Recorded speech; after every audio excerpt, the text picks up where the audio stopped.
Hi everybody, welcome to my channel. This is Elizabeth from Petals and Parchment. Thank you so much for joining me today. I'm very grateful that you're here. This is the Reflective Rolodex, week 20. The Reflective Rolodex is a weekly art practice where we focus on gratitude and mindfulness and exploring new techniques in our art. If you've been here before, you know that I like to light a candle to just sort of set a peaceful and calming intention for the art practice.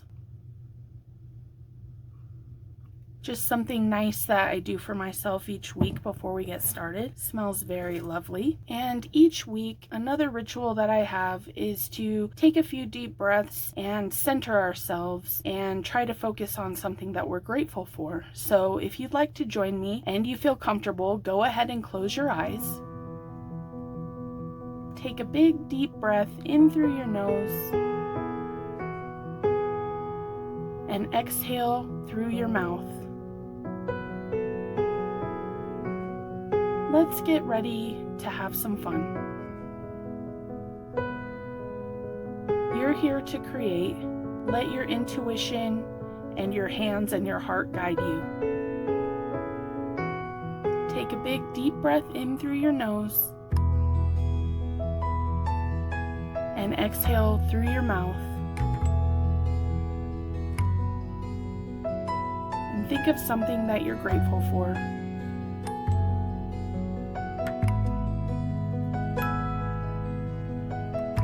Take a big deep breath in through your nose and relax your body as you exhale through your mouth.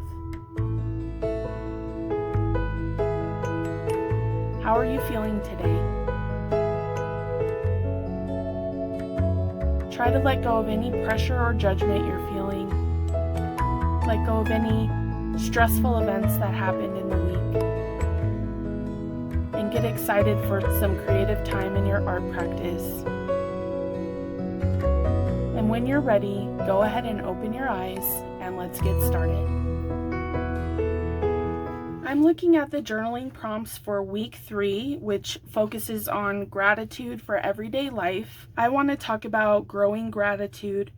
What practices help you focus on gratitude even when life feels challenging? And this is something I'm actually going through right now. So if you've been waiting for this video on your Saturday, I apologize for the delay. We've had water in our neighborhood shut off yesterday, and that presented a lot of challenges. And then they did turn it back on with a note that said our neighbors were experiencing really bad plumbing problems, and as a result we have to boil our water to be able to use it. So I've been trying to get things in order in my home and trying not to feel incredibly overwhelmed by it. You need to boil water to wash dishes or wash your hands or things like that, and so it's been incredibly challenging, and that has made me focus. I've been trying really hard to focus on things to be grateful for. I'm grateful they turned it back on so that we are able to boil it. I'm grateful that we have the ability to boil the water easily on our stovetop, and our countertop water filter broke recently a few days ago, and so we got a 5-gallon water jug situation the day before this started happening. So I feel like that was, God taking care of us in advance of the problems that we'd be facing. There was a note that it would be this way until further notice, and so that was difficult to realize. So just trying to be grateful for the fact that we do have clean drinking water and we can still implement practices to get around the situation, and we, still have our health in our home and things like that. So it also makes you really think about those in the world that still don't have access to clean drinking water on a normal basis, which is just astonishing in 2025. So to those people that deal with this all the time, my heart and sympathy truly go out to you, and it makes me grateful for what I do have. So that's just kind of what I've been focusing on the last couple of days, trying to remain thankful for what I do have, the ability to get what I need really easily, and I know that not everybody has that ability. So just trying to find things to be grateful for amidst the chaos that happens in life outside of our control sometimes. So I would encourage you to think about areas in your own life where gratitude can play a big role, and try to see the glass as half full instead of half empty. Now let's get started on the art portion. Okay, so I'm going to create a happy little garden today using my gouache. This is only my second or third time playing with it, so I've reactivated the paint pigments, and I've got some clean water here, and I'm just going to dip my fan brush in it and try to make some grass here. And I'm going to do that with multiple colors of green to add some dimension and interest. My fan brush has seen better days. That's okay, still works. Okay, this is what I have so far. Oops, I keep touching the green thumb to the background. That's okay.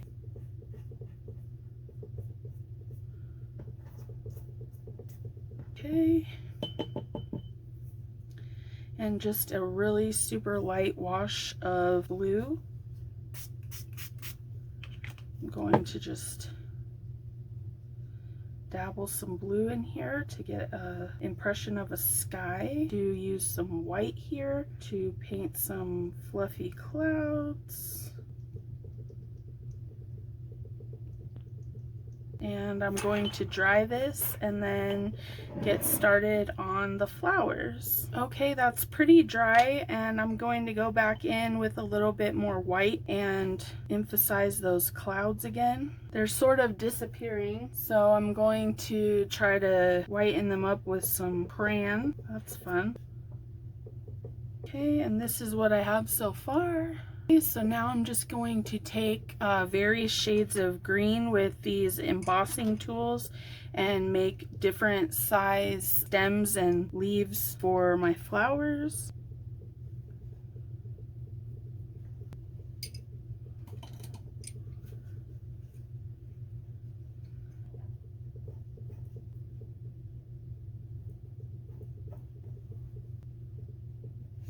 If you don't have embossing tools, you can use paintbrushes. You could use a Q-tip. Let's try that.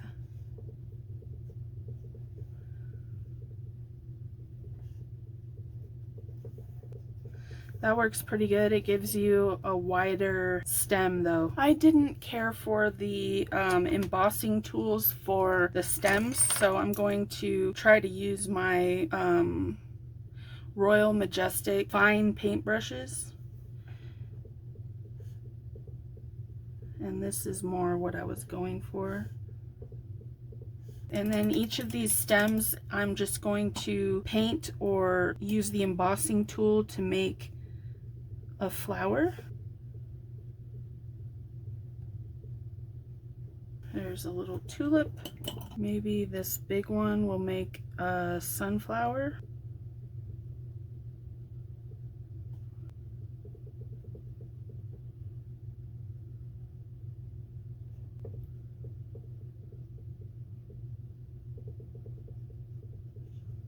Oops, my paints are mixing. Don't want that green in there.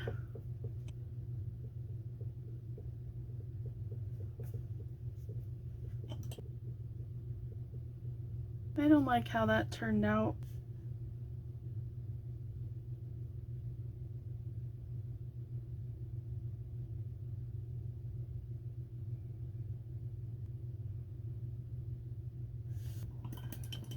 I'm just painting an idea of flowers. They don't have to be perfect, right? We're just having fun and practicing.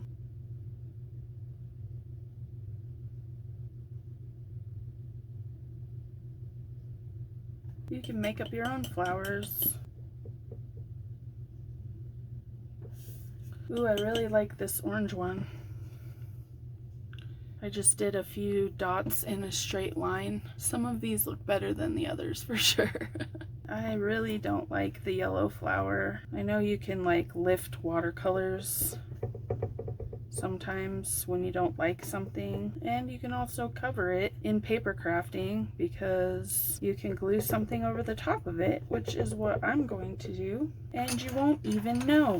I'm going to ink around my sentiment, tender strength, which is what I feel I need right now to get through my water situation. I'm just going to probably put that right over the mistake, and then on the back, every flower must grow through the dirt. So that's kind of how I'm feeling right now. Wish me luck as I hopefully get my water back this week to where we can just use it without having to boil it. Let's see, I'm going to get some sari silk as well. I think this is really pretty, so maybe I'll use some of this. Lost my scissors there.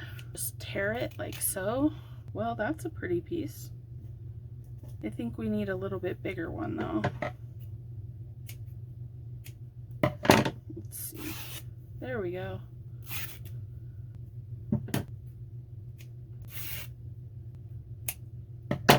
Then you get this and you can just continue to fray it some more.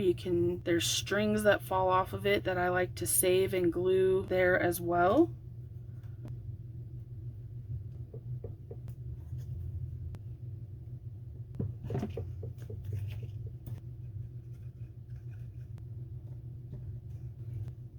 Here is my finished card for today. Definitely not perfect and not what I was picturing in my mind, but I'm happy that I just got a few minutes in my craft room with you today. So thank you for being here with me, and thank you for your patience as I got the video out a little bit late this week. Remember to look for the positive things in your life, even when things seem really tough. Have a great crafty weekend, everybody. Bye!